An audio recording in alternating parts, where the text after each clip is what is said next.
Sementara itu pemirsa, Bupati Aceh Barat Daya Akmal Ibrahim mengatakan pembangunan jalan tembus dari Babahrod di Abdiah hingga Blang Kejeren di Gayo Lues yang dibangun dengan skema multiyear merupakan kebutuhan dan kepentingan masyarakat. Oleh karena itu ia meminta agar kepentingan rakyat lebih diutamakan dibandingkan kepentingan para elit politik yang ingin menghalangi pembangunan jalan tersebut.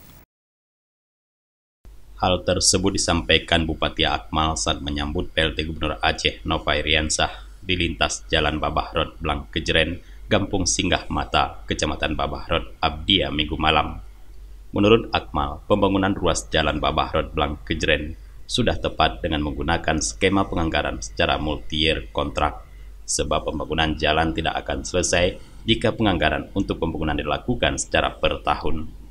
Oleh sebab itu, Akmal menilai pihak yang menolak skema multi-year untuk pembangunan jalan tersebut merupakan pihak yang tidak berpihak kepada kepentingan rakyat.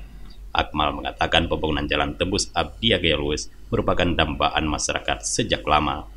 Menurut Akmal, selama ini lintas Babahrod Blang Kejeren acap kali dipakai sebagai jalur mobilitas barang dan orang antar kabupaten kota tersebut.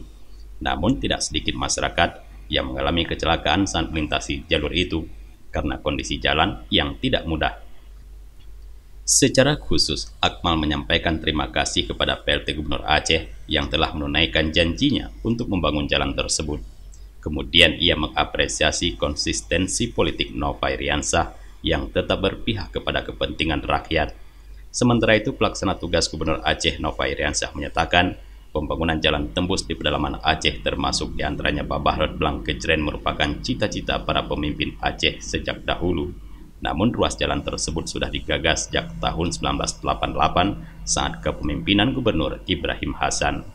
Nova mengatakan pembangunan jalan tembus di Aceh itu tidak boleh berhenti hanya di gagasan semata. Perlu perjuangan lebih lanjut agar jalan tersebut terwujud sempurna dan seutuhnya. Dari Abdiah, Tim Liputan Aceh TV melaporkan.